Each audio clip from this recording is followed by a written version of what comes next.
For some reason, people want to start a masjid and they are short of money, then they ended up getting a loan from the bank or like a mortgage basically.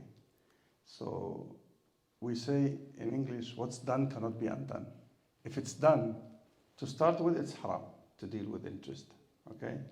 Simply because Allah subhanahu wa ta'ala said, the Prophet told us about Allah, he said, إِنَّ اللَّهَ طَيِّبٌ لَا يَقْبَلُ إِلَّا طَيِّبًا. Allah subhanahu wa ta'ala is good and He doesn't accept anything except if it's good. So I can't, for example, steal and say, I'm gonna give this money for sadaqah, inshallah. My intention is good. Good intentions are not enough. Okay? There are some very rich people and some, very poor people. So my job, inshallah, in the community, I'm gonna ambush the rich people, take their money, and then give it to the poor people. In Islam, the end does not justify the means. This is Machiavelli who said that. He said the end justifies the means. Okay? So everything I do, always print this ayah and put it in front of you, inshallah, in all of your dealings. Surah 49, ayah number 1. Surah 49 is called Al-Hujurat. And it's one of the 89s where Allah subhanahu wa ta'ala in the Quran addresses very special people. People are believers and unbelievers, right?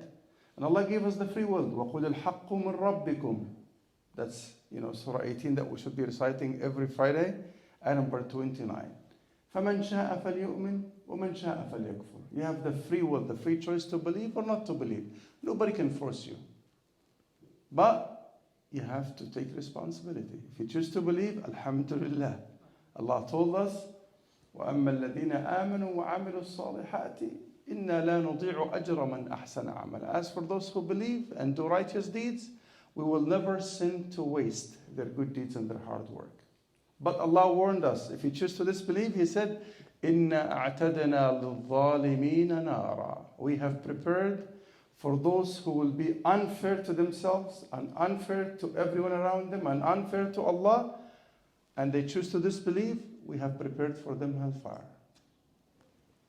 So Allah told you the choices and the result and the consequences of your choices, and you are free. Is that clear? Now, if you choose to believe, Allah is addressing the believers at the beginning of Surah number 49, ayah number 1. Listen carefully.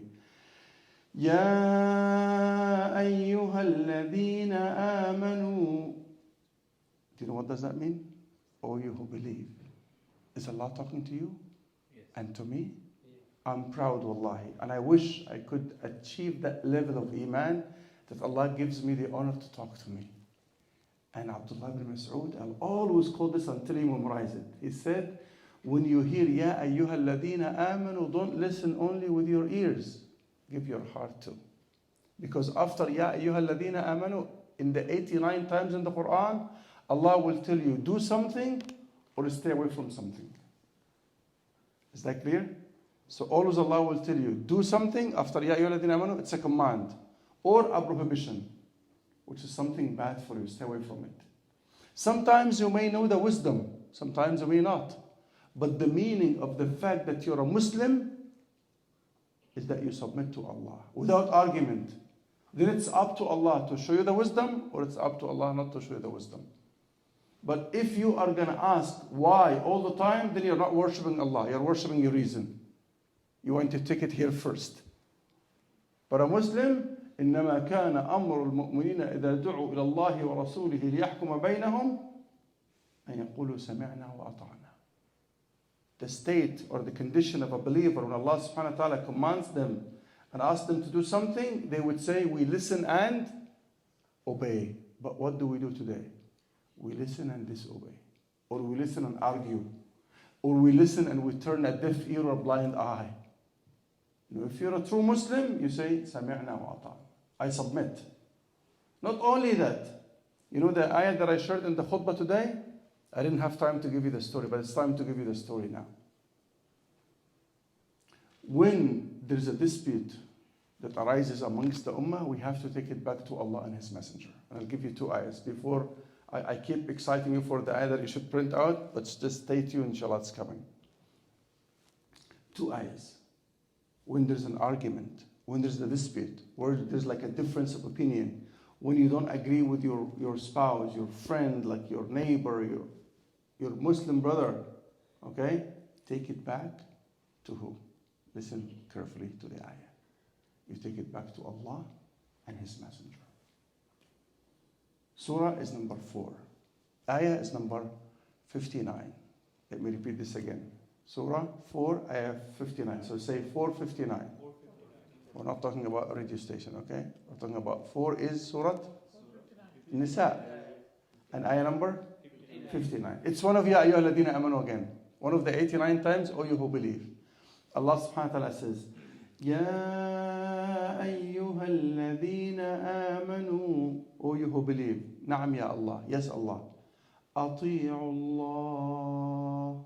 Obey Allah. Wa ati'u Rasul. And obey the messenger.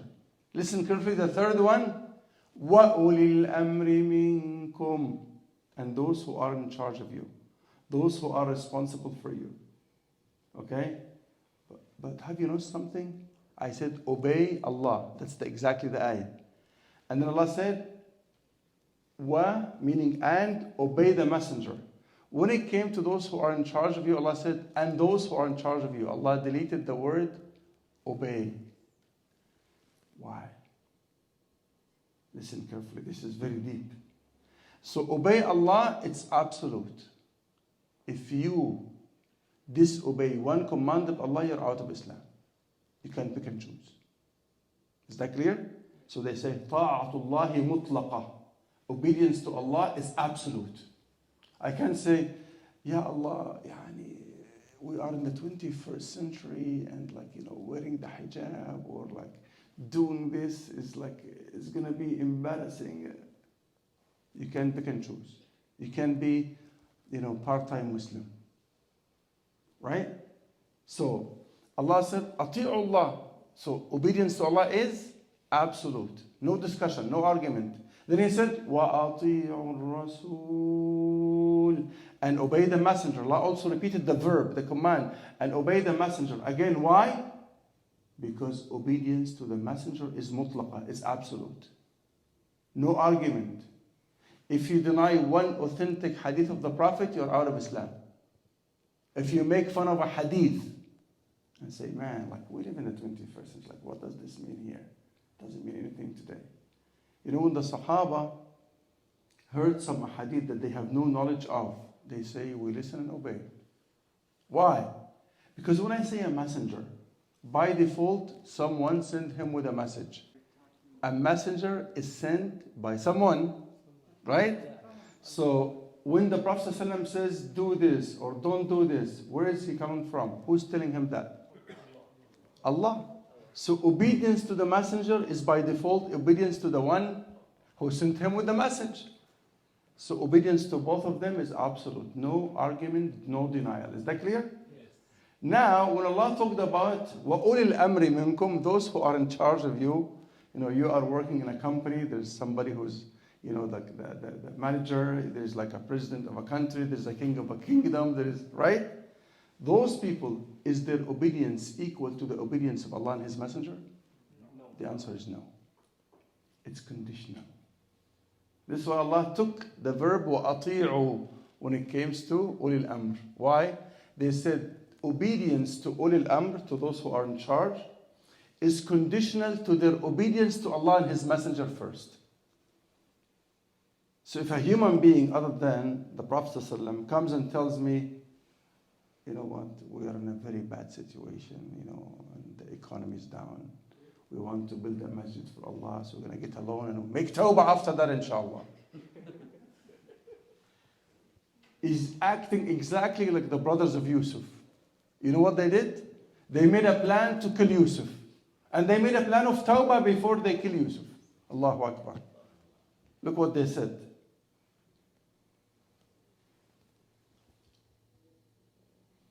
اقتلوا يوسف أو اطرحوه أرضا يخل لكم وجه أبيكم وتكونوا من بعده قوما صالحين. Allahu Akbar. What type of plan is this? You know what? Kill Yusuf. Allahu Akbar. First proposal on the table. Kill Yusuf. Your brother? And you are the children of Yaqub, a prophet? أَوْ اطْرَحُوهُ أَرْضًا, banish him in the land. Take him in the middle of nowhere and just like throw him there. Why? What is the drive? What is the motivation behind such a crime? يَخْلُ لَكُمْ وَجْهُ أَبِيكُمْ. Your father will look at you, which symbolizes what? He'll give you more care and more attention. Is that the reason for killing your own brother? Wait! وَتَكُونُ مِنْ بَعْدِهِ قَوْمًا صَالِحًا. You're going to make tawbah after that, inshallah. It's like someone saying, you know, brother, I know some brothers who can get 2 kilograms of heroin. We'll sell them, inshallah, and make a masjid. And give sadaqah and go for hajj. And then we'll start a business after that and make tawbah, alhamdulillah. You see what I'm trying to say? I'm just trying to give you different analogies. You're starting with something haram to start with, and then you are preparing tawbah. Hold on. Can you guarantee to live, inshallah, after you sell the heroin, after you kill Yusuf? Then you can make tawbah. Do you guarantee that? So stop it right there. Is that clear? Yes. Okay. So now we're talking before things happen, right? So Allah said, وَأَطِيعُوا اللَّهَ وَأَطِيعُوا الرَّسُولَ وَأُولِي الْأَمْرِ مِنْكُمْ. Right? So if my boss at work said, listen, I have a very good plan for you. You know what? I'm the manager of the bank. And I know a scheme. If we do together, nobody will notice. We're going to start a new account. And there are like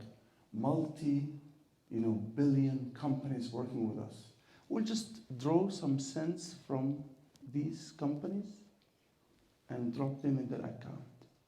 And these little drops are like the drop of a tab. By the end of the year, it will make $1 million. Nobody will notice that. What do you think? And that account will be under your name and 50-50 at the end of the year. What do you think? Nobody will notice that. Would you agree to that? Is this haram or haram? Haram. Done. So I'm not going to discuss whether I'm going to think about it or not. Should I obey that manager? No. Because what he's commanding me is disobedience to Allah and His Messenger.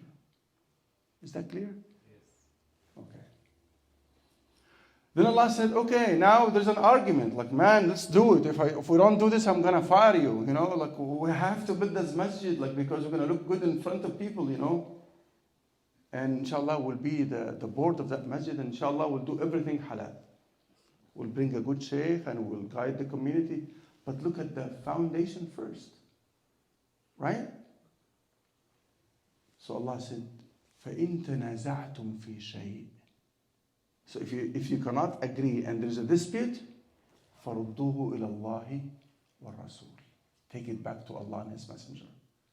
Who will do this? Allah put a condition. He said, إِن كُنْتُمْ تُؤْمِنُونَ بِاللَّهِ وَالْيَوْمِ الْآخِرِ. If you believe in Allah, and you believe that you will be standing in front of Allah on the day of account and you're going to be brought to account, why did you make that decision? Why did you get involved in that? At that point, you're going to say, you know what, we better go back to Allah and His Messenger. But if you say, I know 2 masjids in Toronto, they did this. I know 2 masjids, in Winnipeg, they did this. I know 2 masjids in BC, they did this. I know 2 masjids in Ottawa, they did this. What are you telling me? Is this the quote from the Quran? Are these the people that you are imitating? Hold on. Are they doing something wrong or wrong? That's the question. Is that clear? Yes. Now, we finished this ayah? Shall I take you to the other ayah? Okay. Now, this ayah is telling us, go back to Allah and His Messenger, right? Practically speaking, who is the best man who put the Quran into action? Who is the best role model for us? According to Surah number 33, ayah number 21. لَقَدْ كَانَ لَكُمْ فِي رَسُولِ اللَّهِ أُسْوَةٌ حَسَنَةٌ. Indeed, you have the best example in the Messenger of Allah, Muhammad sallallahu alaihi wasallam. Again, who will do this? It's always repeated in the Quran. لِمَنْ كَانَ يَرْجُو اللَّهَ وَالْيَوْمَ الْآخِرِ وَذَكَرَ اللَّهَ كَثِيرًا.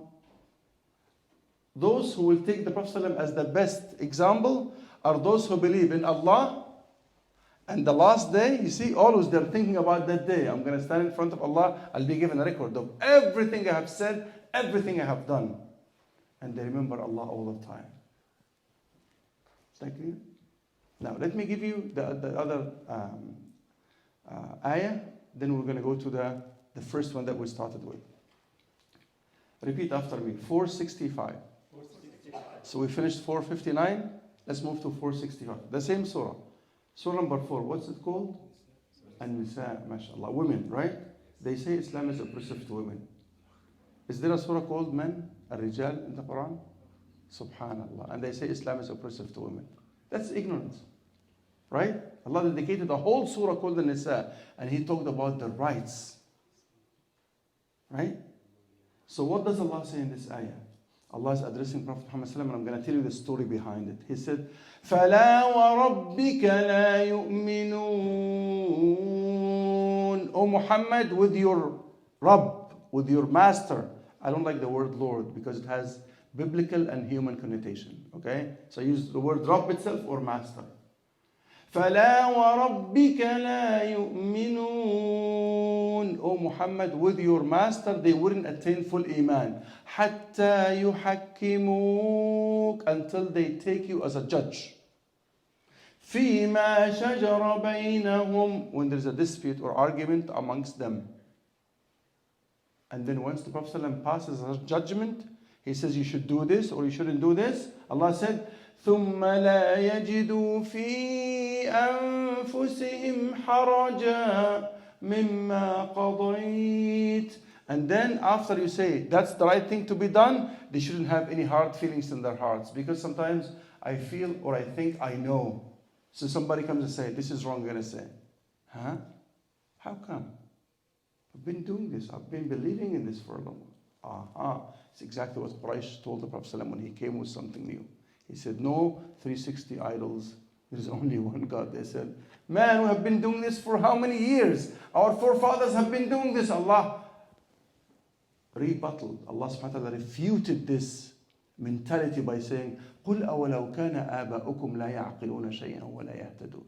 If your parents were wrong, if they were misguided, would you just follow them? So if I know that this is the truth, I say, okay, سَمِعْنَا وَأَطَعْنَا. Oh Allah, forgive me in the past. I'm going to start anew, inshallah. Is that clear? Okay, so Allah subhanahu wa ta'ala is telling us in this ayah, ثُمَّ لَا يَجِدُ فِي أَنفُسِهِمْ حَرَجًا means that they should not have any hard feelings in whatever the Prophet ﷺ decided. وَيُسَلِّمُوا تَسْلِيمًا. And they apply the meaning of Islam. They submit completely. Because sometimes, you know, when you tell your teenager, by the way, talking back to your mom is not right. Everybody does this. All my friends do this. I'm like, okay, that doesn't validate it.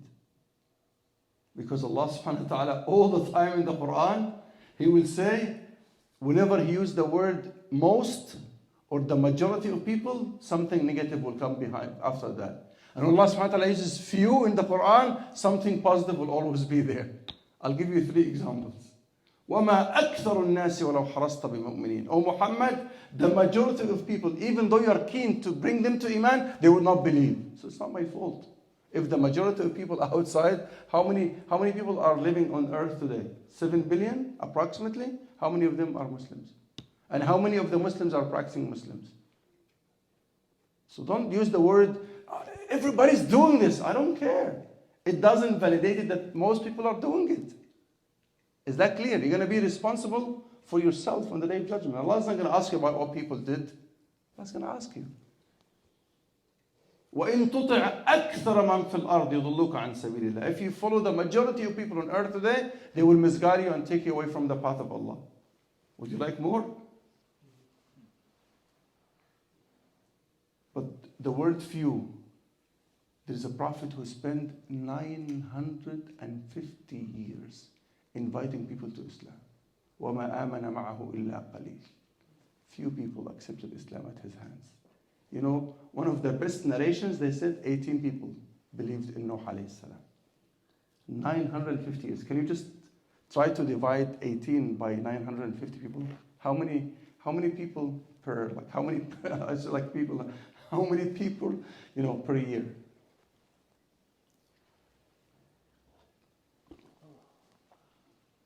Allah subhanahu wa ta'ala said, وَقَلِيلٌ مِّنْ عِبَادِيَ الشَّكُورِ.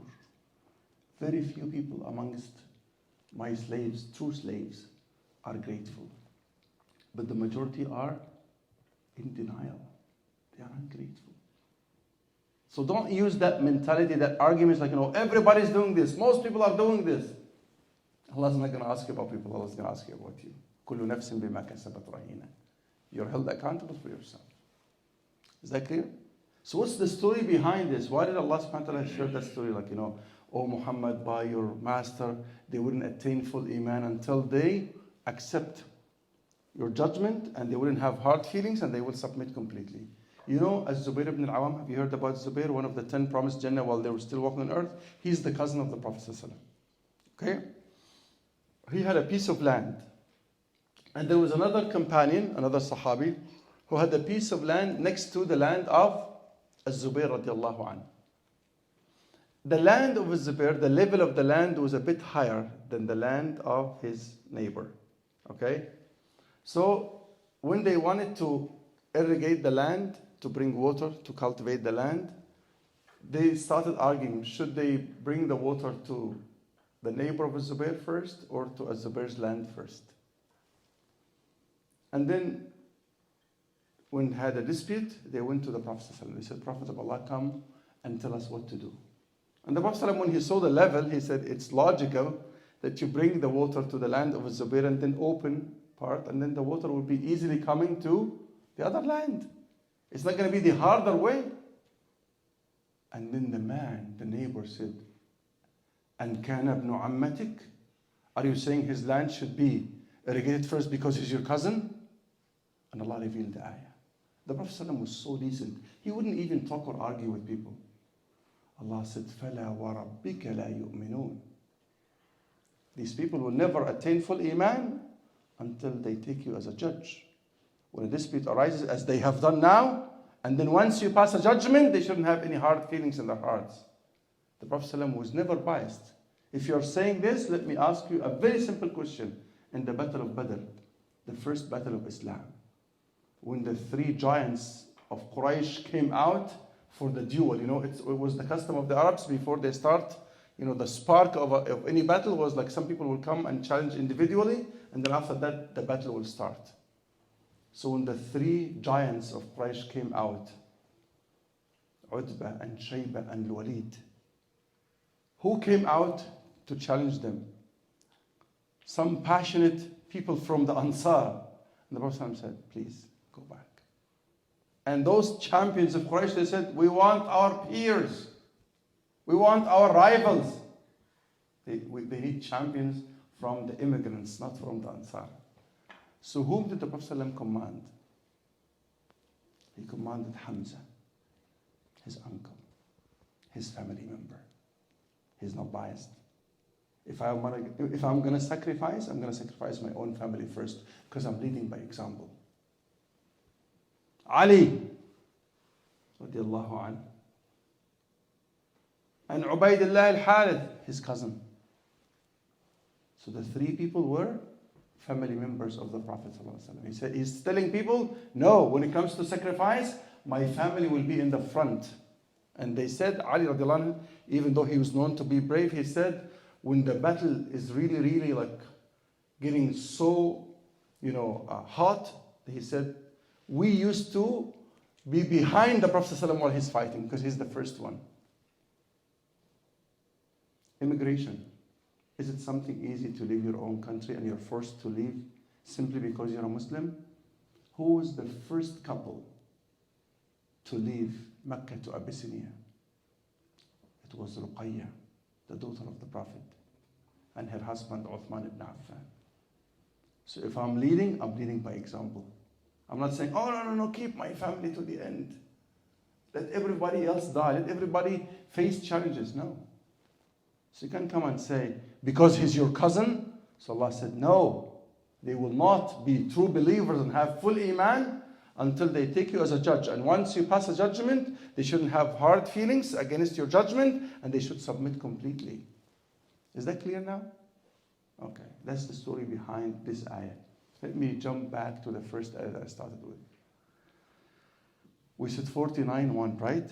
Surah Al-Hujurat, ayah number 1. Allah subhanahu wa ta'ala says, Ya ayyuha alladhina amanu.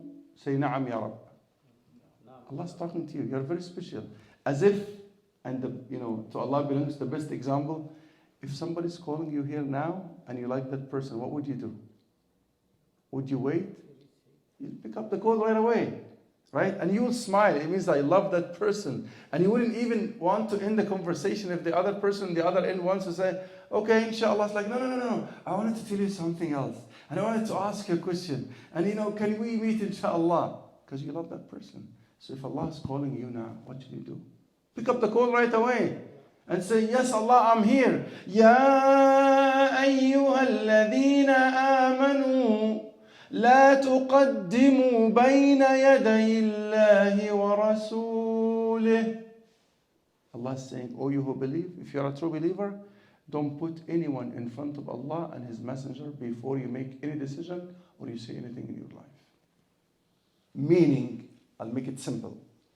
Before you make a decision in your life, ask Allah, Ya Allah, will you be pleased with that? If the answer is yes, proceed to the next question. Ya Rasulullah, is this your way of doing things? If the answer is yes, go ahead and do it. This is a good deed. These are the two conditions for a deed to be a good deed.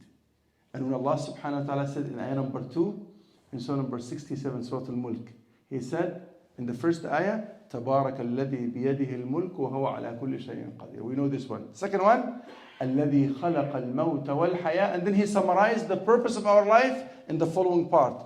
ليبلوكم أيكم أحسن عملا. MashaAllah.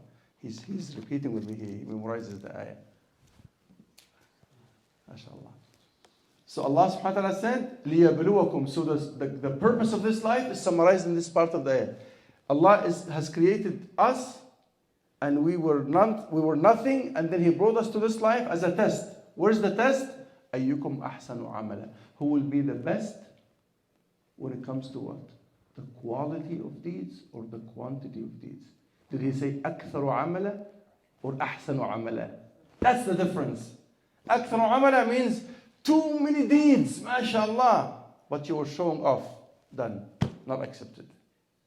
You see the ayah that we recited in the second rak'ah? الَّذِينَ هُمْ يُرَاءُونَ. Yura'un means they come to the masjid to show off. Then, no benefit from that salah. I asked it one time, one hafiz, mashallah, after he memorized the Quran, I was in a party and I said, why did you memorize the Quran? He said, my uncle is always in the front and everybody comes to shake his hands. I want to be in that position, inshallah. I said, Allahu Akbar, you're doing hifz so that you can be in the front and people come and shake your hands. That's riyah. So we have to visit our intention all the time. We do what we do only to, and that's question number 1. لا تقدموا بين يدي الله ورسوله. Don't put anyone in front of Allah. So before you do anything, I'm going to buy a house. Stop there. How? Stop telling me everybody, okay? Stop telling me everybody. That's not an ayah or a hadith. That's not a code. That's not your dalil. That's not your evidence, okay? Tell me, Ya Allah, I'm going to buy a house and I don't have the money for that house, so I have to go into mortgage. I have to go into riba. So, Ya Allah, what do you think? Can I do it? Allah is going to answer you in Surah Al-Baqarah. وَأَحَلَّ اللَّهُ الْبَيْعَ وَحَرَّمَ الرِّبَى. Allah made halal selling, but He made riba haram.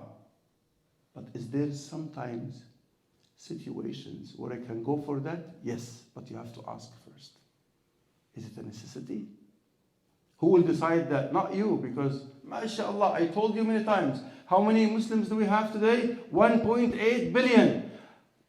Amongst those 1.8 billion, there is 1.9 billion muftis. Do you agree with me or agree? Wallahi, talk to the layman, he's going to say, Wallahi, akhi, okay, just give me a second here. If you go to that sheikh, he's very strict. He's going to tell you haram. Don't go to him. I know a good sheikh. Everything is halal, mashallah. Very easy. You go even to his masjid, you don't have to pray the sunnah. He will pray sunnah for you, inshallah. You just do the fard, inshallah. Okay? So, there was a brother who was living in the States, and he was Palestinian, and he had 8 kids. I'm just giving you a scenario. I'm not asking you even to be a mufti, but I'm giving you a scenario. And he was laid off, and the state where he used to live is like Canada, mashallah. They have lots of snow. So he was in the street, jobless, homeless, with 8 kids. He doesn't have a passport. He cannot even go back to Palestine. He cannot go to any Arab or Islamic country. So he is stuck. That's called a necessity. So when he came to the sheikh, and he asked him, what can I do? He said, you're going to die. No source of income for food, no source of income for a place to live, right? Then he can take a mortgage. So are we all in the same situation? No. What about the house of Allah? You want to buy a house of Allah. You buy it with something haram? Can I steal some money and come inshallah on the 27th of Ramadan when we do a fundraising here? I'm going to say, Sheikh, I'll give you 10,000. I just hold up a bank. Don't tell anyone. But I want to contribute to the masjid, inshallah. Is this acceptable? No. So Allah said, أحسن عملا. So you have to understand, أحسن عملا, al-amal al-hasan, a good deed has 2 conditions. Take them back, say 41:1. Ayah number 1, so number 49. Surah Al-Hujurat.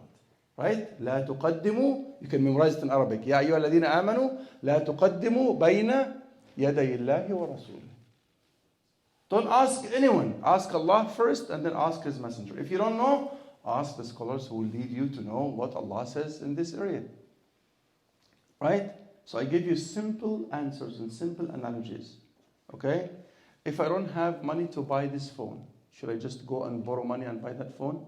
Borrow a halal loan? Should I? No. If it's not a necessity in my life, it's a luxury, I don't need it. Oh, I don't have the watch now. Like somebody gave me the watch that you see me wearing. It's a Psycho watch. It's an expensive watch, not like, extremely expensive. It's like about $300, $400. Wallahi, I would never buy a watch except for $10. Why? What's the job of the watch? To tell me the time. I have the time even here. I don't need a watch. Right? But I was in Fort McMurray in 209 in Ramadan, and mashallah, there was a brother who has like a jewelry place, and he sells watches and stuff. He came at the end of the month. He said, Sheikh, I loved what you have done in our community, and I want to give you a gift. Should I accept the gift? It's a sunnah to give a gift and accept a gift. But later on, I knew that this watch is expensive, right? And somebody came and said, Sheikh, you are talking about not, being this and not being this, and you're wearing a watch. I said, Wallahi, I don't know. And Wallahi, it's a gift. People will always question, no problem. That's good. Because if you don't clarify this, they're going to say, this man is saying something and doing something else. And he's going to quote Surah Al-Saf, كَبُرَ مَقْتًا عِنْدَ اللَّهِ أَن تَقُولُوا مَا لَا تَفْعَلُونَ. You say something and you do something, like when your son comes and say, Dad, you're talking about someone, and I think the Sheikh said this is backbiting. He says, shh, this is plus 18 stuff. It's not for you. No. If backbiting is haram, it's haram for somebody who's 1 year old and for somebody who's 101 year old. Right? There's nothing called plus 18 stuff here. Is that clear? What's haram is haram. And this is why sometimes this is the way we raise our children. We say, listen to what I'm saying and don't look at what I'm doing. It's like, guess what? He will never listen to what you're saying. He can only see what you're doing. He's going to imitate you. And I gave a video, I showed a video one time to some people. Kid is walking with his dad. His dad was smoking, and the kid was like holding something in his hand, like a pen. Just like imagining, like my dad is doing this, he's wrong, he's right. But then the dad says, don't smoke because it's not good. Why are you smoking then?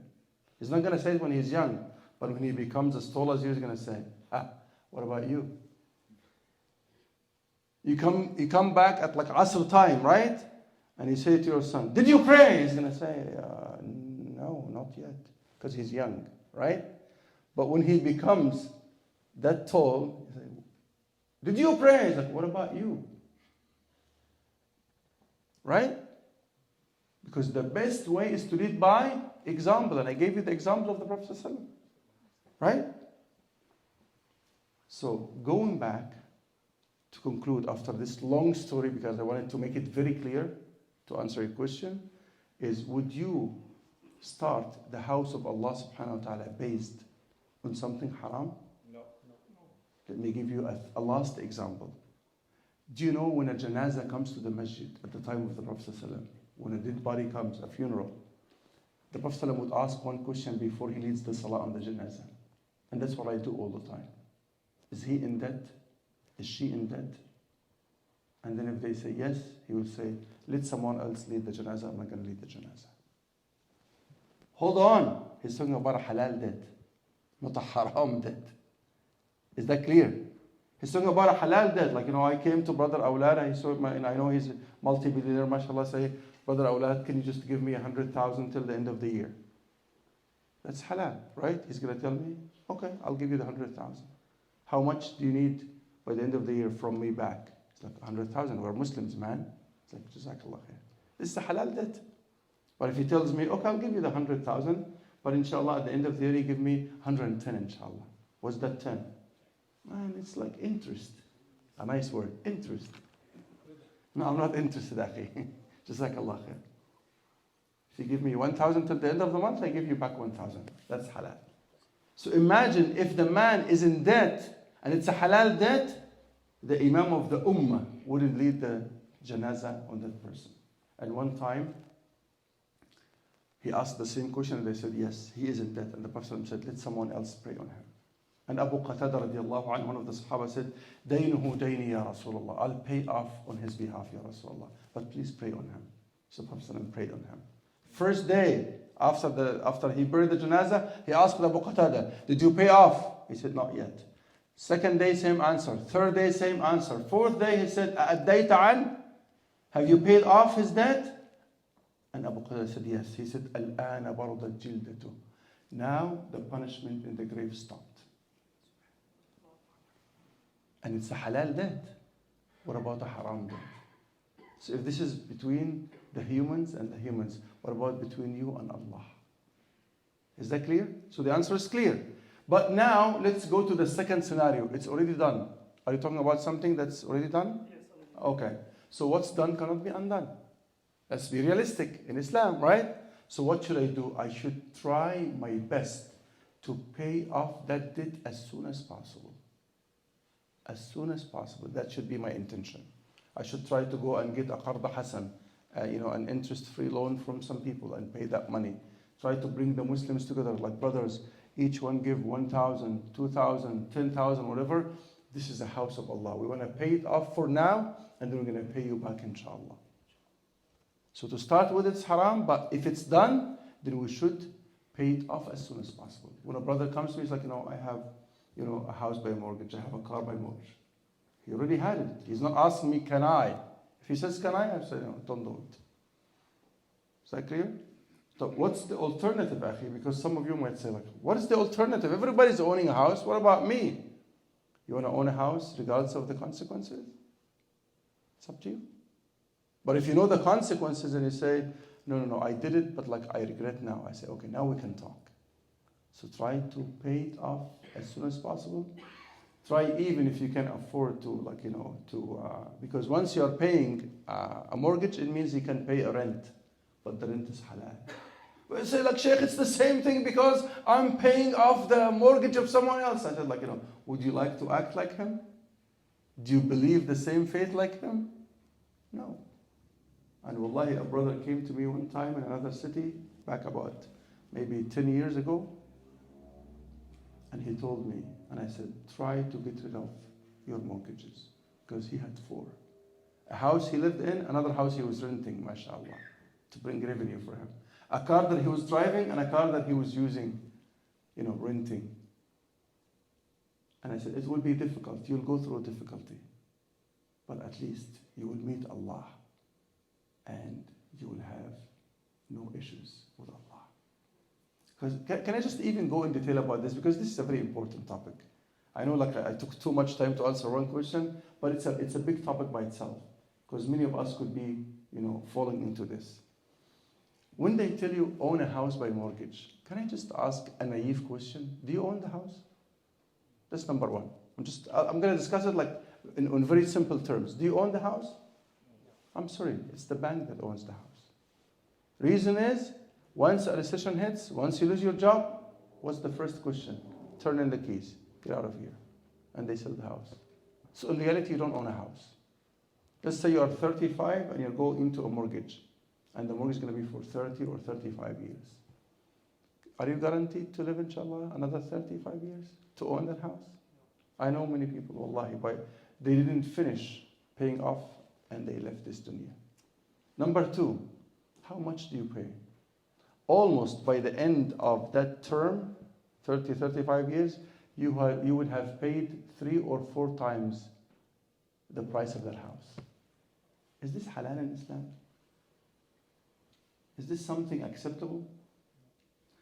Number 3, can you wage a war against Allah and His Messenger? Can you challenge them? Allah said, if you are dealing with riba, Ya ayyuha alladhina amanu, again one of the 89 times in the Quran, one of the calls, ittaqullah, be conscious of Allah, وَذَرُوا مَا بَقِيَ مِنَ الرِّبَا, stop dealing with riba.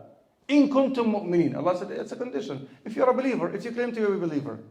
فَإِن لَمْ تَفْعَلُوا, if you don't stop, فَأْذَنُوا بِحَرْبٍ مِّنَ اللَّهِ وَرَسُولِهِ, then you are waging a war against Allah and His Messenger. I said, brother, how's your life? The brother who has 4 mortgages, he said, wallahi, it's like hell. My wife is fighting with me on a daily basis. I said, you are waging a war against Allah and His Messenger. Not only one front, you have 4 fronts of the war, mashallah. You're very brave. Right? He said, my kids, I try forcing them to come to your halaqa, they never come. And there is no barakah in any money that I'm making. I said, can you try to stop the war with Allah and His Messenger? Fast track. 2 years later, I was in the same city. I gave a khutbah. After the khutbah, there's a brother coming to me, hugging me, and he's crying like a baby. He's sobbing. And people are lining up to shake my hands. And I'm like, okay, brother, take it easy. Inshallah, it's all good. Don't worry. And he's crying like a baby. And then he said, do you remember me? I looked at him and I said, I'm sorry. I meet hundreds and thousands of people in masjid, in the conference. He said, I came to you 2 years ago. I had 4 mortgages. And when I was talking to you, I said, this Imam is crazy. What is he talking about? He doesn't know anything. Everybody's doing this, man. What are you talking about? How can I live? But then at a moment, I said to myself, why can't I try? I said, I went and I got rid of my mortgages. It was very tough. The last 2 years were very tough on me. To pay off and take this and pay this and take this and pay this. And he said, guess what? After 2 years now, he said, I own an apartment. I'm not renting. I own an apartment. And alhamdulillah, I have $10,000 for the first time in my life as savings in my bank account. And do you know the volunteer that you're always praising in the masjid now? I said, yes. He said, this is my wife. He said, do you know the kids that are using around you all the time and they come and play ping pong with you? I said, yes. He said, these are my kids. So Allah turned his life and blessed his family and blessed his money. Is it difficult? Yes, it is. Do I have to go through a test? Yes, you have to. But at least I said, if you meet Allah now, you are in good terms with Allah. Is that clear? So, imagine if the Prophet doesn't pray on somebody who has a halal debt. What about somebody who will die with a haram debt? How could you meet with Allah with that? And simply because, oh, everybody owned a house, I wanted to own a house. Ya akhi, rent a house because we are visitors. We are travelers in this life. This is what the Prophet ﷺ told Abdullah ibn Umar. He said, عِشْ فِي الدُّنْيَا كَأَنَّكَ غَرِيبٌ. Abdullah, listen.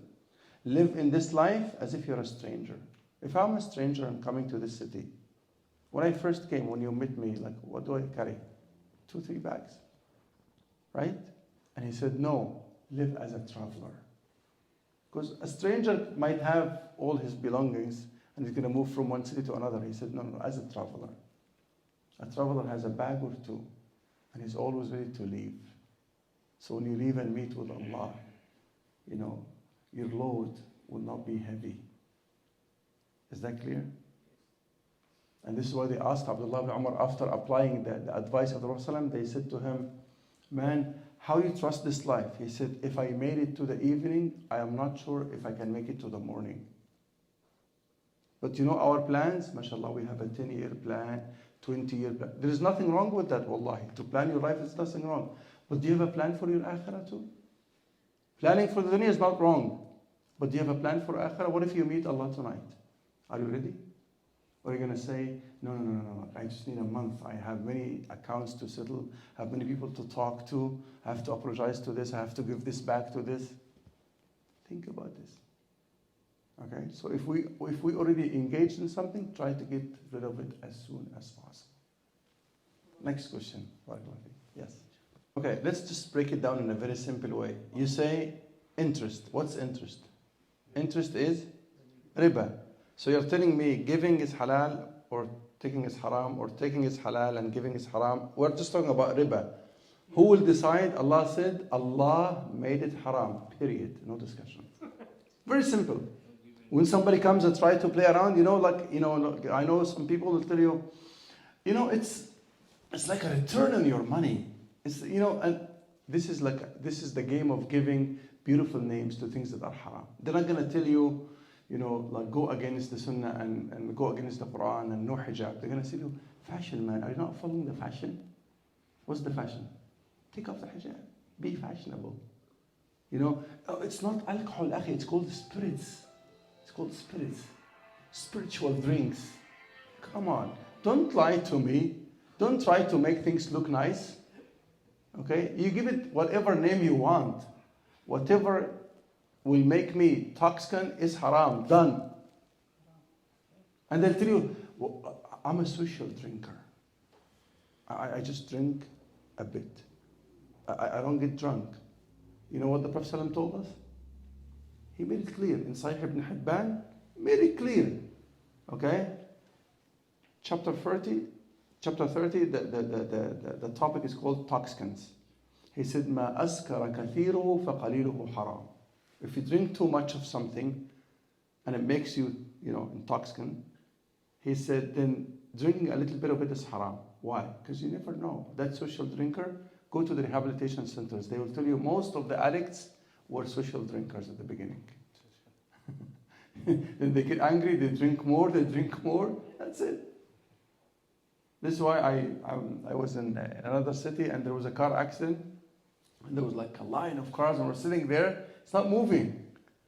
So it was summer. So we went out of the cars just to enjoy, like what's going on. Like we're not going to be sitting in the car. Funny thing is, next to the car accident, there was a sign in the street. It says, do not drink and drive. So I went close and I put my hand, because the police officer was there. I put my hand on and drive. So what can you only read? Do not drink. I said, if we follow this, we wouldn't have this accident. Because the guy was drunk and he ended up killing himself, his mom and dad, his girlfriend, and 4 people in the car behind him and 4 people in the car in front of him. I said, Islam says, don't drink. Okay? Because today I might drink a little bit, but tomorrow, and then how many times have you seen people involved in car accidents who were drunk? So learn, use this. Because what does drinking do? We have a doctor here, right? They say it stops your inhibition center. You know what's inhibition center? that there is like in your brain, there is a center that sends you a message, this is not appropriate, don't do this. Okay? So if you are sitting in the masjid now and you feel the call for nature, would you do like that Arabi and like, where's the mihrab here? Okay, this place, I'm going to urinate there, right there. Your inhibition center is going to say, no, this is not appropriate. There's a washroom downstairs. Then you listen to that in your brain and then you go and follow that. Right? The 8% of incest, you know the meaning of the word incest? It's like zina al-maharim, meaning people committing adultery with their own family members. A brother with a sister, a son with a mother, okay? They say those 8%, 85% of them did this when they were drunk because the inhibition center was not working.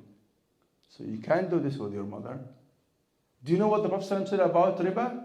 He said, dirham riba, if you deal with riba, 1 cent. Okay, dirham means like the silver coin at that time. أشد عند الله من 36 زانية أدناها أن يأتي رجل It's worse in the sight of Allah than committing zina 36 times. Okay? And it's worse than committing like zina with your own mother. And today, how much cents, how much dollars, how much hundreds, how much thousands are involved in riba? So don't listen to those games, going in loops around it. So there was a hand before, and then we'll come to you, inshallah. Yes. So the brother is saying, there are ibadat which regulates your life with Allah. But then what about your relationship with people? How do they relate to each other? Can I be a very good, mashallah, musalli and muzakki and hajj and sa'im, but then when it comes to dealing with people? Let me just summarize it in a very simple statement, then we can elaborate on that. Islam is an uninterrupted chain of 4 components. Let me repeat the statement again. Islam is an uninterrupted chain of 4 components. You can't disconnect them. They are related. So can you repeat them after me? Aqidah, ibadah, akhlaq, muamalat. You can't disconnect them. One leads to the other. Okay? So aqidah. What's aqidah? A set of beliefs. You believe in Allah, you believe in the angels, you believe in the messengers, you believe in the books, you believe in the day of judgment, you believe in the qadr of Allah. Right? Islam is 5 pillars, right? Shahada, this is your gate. Then salah, siyam, zakah, hajj. Right? Now, let me explain it like this. There is a vertical relationship. Can you say this again? Vertical relationship, up and down. And there is a horizontal relationship. Okay? The vertical relationship is your relationship with Allah. This is the most important one. Then you have a relationship with your fellow human beings. Right? So, I can be the best one to pray. I can be the best one to do siyam. I can be the best one to give zakah. I can be the best one to go and do hajj every year. Okay? But why do I pray? Why do I fast? Why do I give zakah? Why do I go for hajj? Sometimes we don't ask this question. Behind every ibadah, there's an outcome. There's a fruit. And only people who understand the meaning of ibadah will get that fruit. Otherwise, you can be wasting your time. Do you know some people in your family who, mashallah, they have that sign of like, mashallah, big sign here that they pray like, mashallah, 9 times a day? Do you pray 9 times a day? Okay, I thought it changed in Saskatoon. How many in Saskatoon? Still 5? Alhamdulillah. And they do lots of nawafil, right? They pray qiyamul layl, They don't only pray, they don't only fast Ramadan, but they fast Mondays and Thursdays and the 3 days in the middle of the lunar moon calendar, right? They don't even go for Hajj and Umrah one time. They go, mashallah, every year Allah has given them money, right? But then, when it comes to dealing with their families and their neighbors, they're the worst people. Is that wrong or wrong? These people didn't benefit from their ibadah. Why? Because why do I pray? وَأَقِمِ الصَّلَاةِ. Why, Ya Allah? إِنَّ الصَّلَاةَ تَنْهَى عَنِ الْفَحْشَاءِ وَالْمُنكَرِ. Because gradually your salah will stop you from saying or doing anything wrong. So if that doesn't change, congratulations for the physical exercise. MashaAllah, Allahu Akbar, Allahu Akbar. Done. You moved your body, MashaAllah. But you didn't benefit from your salah. You're not even connected with Allah. Is that clear? So if somebody is praying and backbiting, did your salah stop you from that? Then you're still in the process of achieving the goal of salah. I'm serious. But we shouldn't rush people. The Prophet ﷺ came one time and the Sahaba told him, Prophet Allah, do you know that person over there? He always commits adultery. What did he say? Did he say, Astaghfirullah, najis, that's impure, take him out of the masjid? No, he said, Da'uh, فَإِنَّ صَلَاتَهُ سَوْفَ تَنْهَى. Leave him, because inshallah gradually his salah will stop him. We never lose hope in Allah.